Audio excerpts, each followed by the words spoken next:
आइए साथियों, स्वागत है आप सभी का। देखिए, पिछले लेक्चर में जो है हमने गांधी जी से जुड़े जितने भी शुरुआती आंदोलन थे, उन सभी आंदोलन की चर्चा जो है हमने पिछले लेक्चर में किया। आज जो है हम एक नया टॉपिक या फिर नया आंदोलन कहिए या फिर उन आंदोलनों के बाद जो भी विशेष घटनाएं घटी या फिर आंदोलन हुआ, उसकी चर्चा जो है हम आगे करेंगे। तो इस क्रम में जो है आज हमने जो उठाया है टॉपिक, आज जो है खिलाफत आंदोलन और असहयोग आंदोलन। ये दो प्रमुख आंदोलन हैं, खासकर असहयोग आंदोलन काफी महत्वपूर्ण है। इन दोनों टॉपिक से जितने ही प्रश्न बन सकते हैं जो परीक्षा के लिए महत्वपूर्ण हैं, उन सभी महत्वपूर्ण प्रश्नों को हमने एक जगह किया है, ठीक है। और इन सभी प्रश्नों को हम आज करेंगे, ठीक है। तो आज का जो हमारा पहला प्रश्न है कि खिलाफत आंदोलन का मुख्य कारण क्या था। देखिए, खिलाफत आंदोलन का जो प्रमुख कारण था, प्रथम विश्व युद्ध में तुर्की के खलीफा का अपमान करना, यही था खिलाफत आंदोलन का मुख्य कारण, ठीक। अब प्रश्न है कि खिलाफत आंदोलन का नेतृत्व मुख्य रूप से किसने किया था। देखिए, खिलाफत आंदोलन का नेतृत्व की बात करेगा तो खिलाफत आंदोलन का नेतृत्व जो है अली बंधु ने किया था। अली बंधु ने, अली बंधु कहने का मतलब है कि मौलाना मोहम्मद अली और शौकत अली, मोहम्मद अली और शौकत अली दो भाई थे। इन दोनों ने खिलाफत आंदोलन का नेतृत्व किया था। इनका सहयोग किसने किया था? महात्मा गांधी ने। अब प्रश्न है कि खिलाफत दिवस पहली बार कब मनाया गया था। खिलाफत दिवस की बात करें तो खिलाफत दिवस पहली बार 17 अक्टूबर 1919 को मनाया गया था। 17 अक्टूबर 1919 को। अगला प्रश्न देखेंगे। अगला प्रश्न है कि खिलाफत आंदोलन कब से कब तक चला था। देखिए, खिलाफत आंदोलन जो है 1919 से 1924 तक चला था। 1919 से 1924 तक चला था। जैसा आपको बताएं कि प्रथम विश्व युद्ध में तुर्की के खलीफा का जो अपमान किया गया था, यही कारण था यही कारण था कि खिलाफत आंदोलन की शुरुआत हुई थी। और इसका समाप्ति तब हो गई जब 1924 में खलीफा पद की को समाप्त कर दिया गया। 1924 में जब खलीफा पद को समाप्त ही कर दिया गया, जब वो पद ही समाप्त हो गया तो उस पद के लिए क्या लड़ा जाए। तो फिर जब पद के समाप्त होते ही ये आंदोलन भी समाप्त हो गया। अगला प्रश्न है कि तुर्की के साथ प्रथम विश्व युद्ध के बाद ब्रिटेन द्वारा कौन सी संधि की गई थी जिसके तहत तुर्की का विभाजन और खलीफा पद की समाप्ति की घोषणा की गई।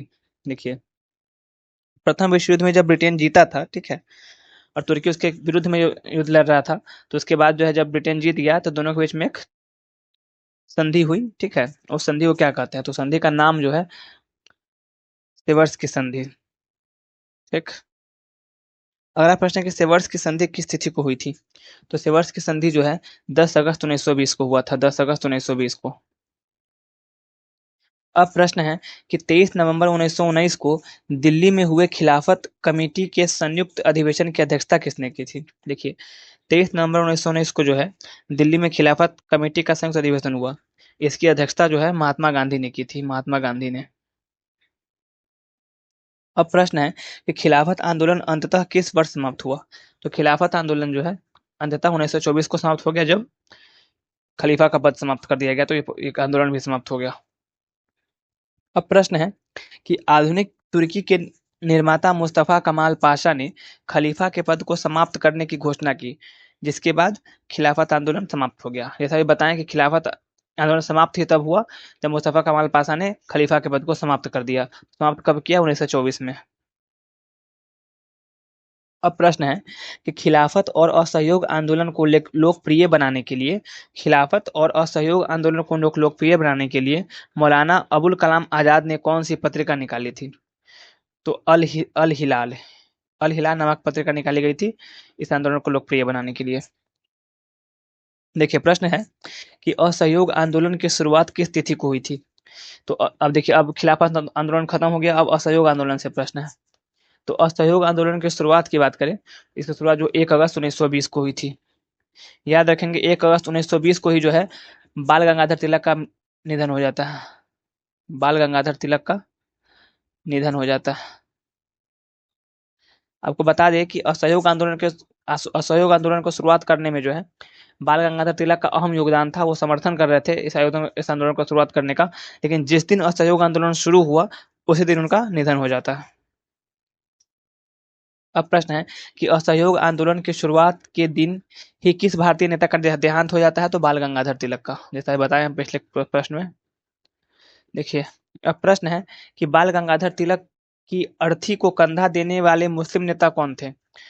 तो बाल गंगाधर तिलक की अर्थी को कंधा देने वाले मुसलमान नेता थे, शौकत अली थे। वही शौकत अली जो अली बंधु जो खिलाफत आंदोलन का नेतृत्व कर रहे थे, उसी में से एक भाई शौकत अली जो था, वो बाल गंगाधर तिलक की अर्थी को कंधा देते हैं। अब प्रश्न है कि कांग्रेस के किस अधिवेशन में असहयोग आंदोलन चलाए जाने का प्रस्ताव को बहुमत से पारित किया गया था? ठीक है, ये पारित किया गया था कानपुर के विशेष अधिवेशन में। ठीक, जो सितंबर 1920 में, 1920 का जो कानपुर अधिवेशन हुआ था और 1920 का जो कलकत्ता अधिवेशन हुआ था, इसी में विशेष अधिवेशन में पारित किया गया था। अब प्रश्न है कि कांग्रेस के किस अधिवेशन में असहयोग आंदोलन चलाए जाने के प्रस्ताव को सर्वसम्मति से स्वीकार कर लिया गया था? तो इसका आंसर जो हो जाएगा नागपुर अधिवेशन, दिसंबर 1920। सर्वसम्मति से जो नागपुर अधिवेशन 1920 को। देखिए, दोनों प्रश्न में अंतर है, इसमें बोल रहा है कि बहुमत से, इसमें बोल रहा है सर्वसम्मति से। ठीक है, दोनों में अंतर। अब है कि सितंबर 1920 में कलकत्ता में हुए कांग्रेस के विशेष अधिवेशन की अध्यक्षता किसने की थी, जहां असहयोग प्रस्ताव पारित किया गया था? ऑप्शन है महात्मा गांधी, सी विजय राघवाचारी, लाला लाजपत राय या फिर मोतीलाल नेहरू। इसका आंसर जो हो जाएगा लाला लाजपत राय।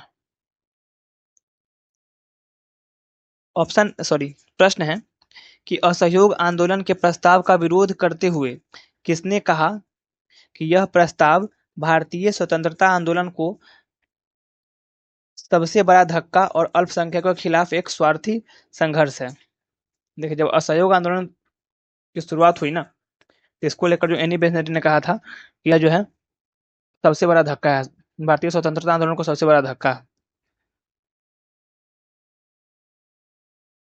प्रश्न कर रहा है कि असहयोग आंदोलन के दौरान महात्मा गांधी ने किस बात पर बल दिया? देखिए, असहयोग आंदोलन के दौरान जो है, असहयोग आंदोलन के दौरान महात्मा गांधी ने विदेशी वस्तुओं का बहिष्कार और स्वदेशी वस्तुओं को अपनाने पर बल दिया। ये इसका आंसर हो जाएगा। अब है कि विदेशी वस्त्र के बहिष्कार को निष्ठुर बर्बादी किसने कहा है? तो विदेशी वस्तुओं के बहिष्कार को निष्ठुर बर्बादी जो है रविंद्रनाथ टैगोर ने कहा, रविंद्रनाथ टैगोर ने।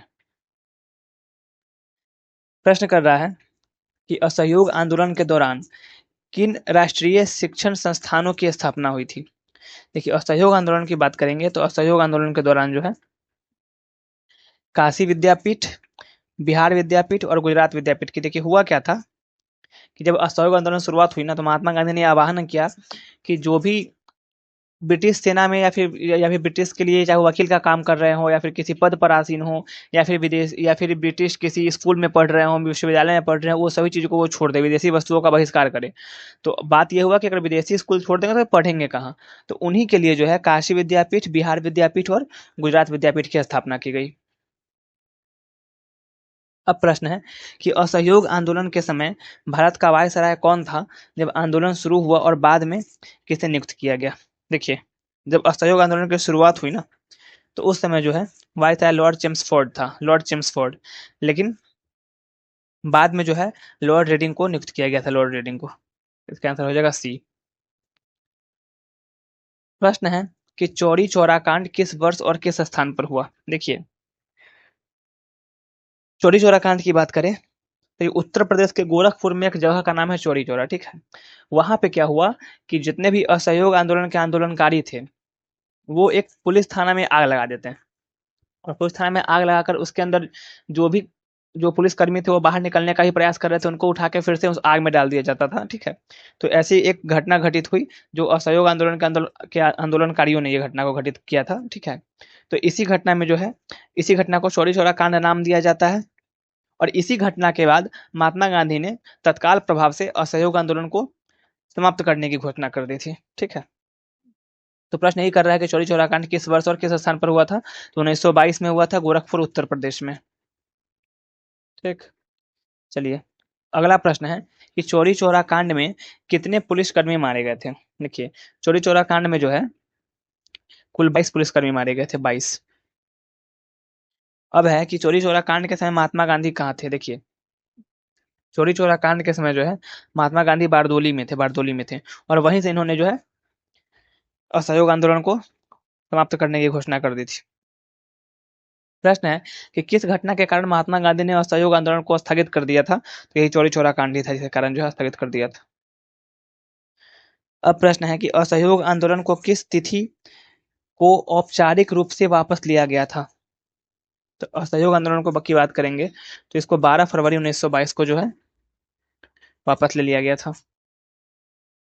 प्रश्न कर रहा है कि असहयोग आंदोलन को समाप्त करने के गांधी जी के निर्णय का विरोध करते हुए किसने कहा था कि यदि अहिंसा का पालन कन्याकुमारी के किसी एक गांव में नहीं हुआ है तो इसकी सजा हिमालय के लोगों को क्यों दी गई है? यह आलोचना जो कि हुआ क्या था कि देखिए चौरी चौरा कांड हुआ कहाँ, उत्तर प्रदेश के गोरखपुर में, ठीक है। लेकिन असहयोग आंदोलन तो पूरे देश में चल रहा था। तो इसी को लेकर मोतीलाल नेहरू कहते हैं, मोतीलाल नेहरू, कि अगर जो है अहिंसा का पालन अगर कन्याकुमारी में नहीं हो रहा, मतलब कहने का अर्थ ये था कि कहीं दूर किसी एक कोने में नहीं हो रहा, तो दूसरे बाकी क्षेत्र से असहयोग आंदोलन को समाप्त नहीं करना चाहिए। कहने का उनका सीधा साधा अर्थ ये था कि अगर मानिए किसी एक क्षेत्र में अगर इसका अहिंसा का पालन हो गया है, ठीक है, सॉरी, अहिंसा का पालन नहीं हो पाया है या फिर वो लोग हिंसक हो गए हैं, तो सिर्फ उसी क्षेत्र में उसको बंद कीजिए, पूरे भारतवर्ष में बंद मत कीजिए, ठीक है। तो यही जो कहा था मोतीलाल नेहरू ने कहा कि यदि अहिंसा का पालन कन्याकुमारी के किसी एक गांव में नहीं हुआ है तो इसकी सजा हिमालय के लोगों को क्यों दी गई है? अब प्रश्न है कि किसने अपनी पुस्तक द इंडियन स्ट्रगल में असहयोग आंदोलन वापस लेने के गांधी के फैसले की आलोचना करते हुए कहा था कि जब जनता का उत्साह चरम पर था उस समय आंदोलन को समाप्त करने की घोषणा राष्ट्रीय अनर्थ से कम नहीं है। देखिए वही, जब उनका जब चौरी चौरा कांड की वजह से जो है जब जब गांधी जी ने इस आंदोलन को वापस ले लिया तो इसकी आलोचना करते हुए सुभाष चंद्र बोस कहते हैं कि जब जनता का उत्साह जो चरम पर है तो उस समय किसी भी मतलब किसी भी आंदोलन के इसको समाप्त करने की घोषणा करना जो है किसी अनर्थ से कम नहीं है। तो ये कौन बोलते हैं? सुभाष चंद्र बोस। प्रश्न है कि चौरी चौरा कांड के बाद महात्मा गांधी पर कहाँ मुकदमा चलाया गया? तो चौरी चौरा कांड के बाद महात्मा गांधी पर जो है अहमदाबाद सेशन कोर्ट में मुकदमा चलाया गया। प्रश्न कर रहा है कि चौरी चौरा कांड के बाद महात्मा गांधी को कितने वर्ष की सजा सुनाई गई थी? तो चौरी चौरा कांड के बाद जो है महात्मा गांधी को 6 वर्ष की सजा सुनाई गई थी। अगला प्रश्न बोल रहा है कि असहयोग आंदोलन के दौरान गिरफ्तार होने वाले प्रथम प्रमुख कांग्रेसी नेता कौन थे? तो प्रथम प्रमुख कांग्रेसी नेता की बात करेंगे तो वो थे मौलाना मोहम्मद अली। मौलाना मोहम्मद अली, डी कैंसिल हो जाएगा। प्रश्न है कि असहयोग आंदोलन के स्थगन के बाद गांधी जी के खिलाफ निंदा प्रस्ताव किसने लाया था? देखिए असहयोग आंदोलन के स्थगन के बाद जो है गांधी जी के खिलाफ निंदा प्रस्ताव जो है डॉक्टर मुंजे ने लाया था, डॉक्टर मुंजे। अब है कि असहयोग आंदोलन के दौरान निम्नलिखित में से किस प्रांत में मोपाला विद्रोह हुआ था? देखिए असहयोग आंदोलन के दौरान ही जो है केरल के मलाबार तट पर जो है मोपाला आंदोलन मोपाला विद्रोह हुआ था, ठीक है। असहयोग आंदोलन के दौरान बिहार में किस आश्रम का निर्माण हुआ था? देखिए असहयोग आंदोलन के दौरान ही जो है बिहार में सदाकत आश्रम का निर्माण हुआ था, ठीक। प्रश्न कर रहा है कि इंग्लैंड के राजकुमार प्रिंस और वेल्स का भारत आगमन किस वर्ष असहयोग आंदोलन के दौरान हुआ था जिसका पूरे भारत में विरोध किया गया? तो आए थे कब? 1921 में। और असहयोग आंदोलन की अवधि जानेंगे तो एक सेकंड, 1920 से 1922, ठीक। 1 अगस्त 1900 स्टार्ट होता है, ठीक है, और 1922 में चौरी चौरा कांड के बाद समाप्त कर दिया जाता है। साथियों इस तरह से जो है हमने असहयोग आंदोलन और खिलाफत आंदोलन से जितने ही प्रश्न बन सकते थे हमने सारे महत्वपूर्ण प्रश्न को किया है, ठीक है। आप इन सभी प्रश्नों को अच्छे से करेंगे ऑप्शन के साथ, आपका प्रश्न एग्जाम में नहीं छूटेगा, ठीक है। अब अगले लेक्चर में हम इससे आगे बढ़ेंगे, ठीक है। बाकी के लिए जो है तत्काल आप हमारे यूट्यूब चैनल को सब्सक्राइब कर ले द एग्जाम सिंडिकेट, ठीक। और कोई भी समस्या या परेशानी हो या फिर कोई सुझाव हो तो आप कमेंट बॉक्स में लिख सकते हैं। मिलते हैं फिर अगले वीडियो में, तब तक के लिए धन्यवाद।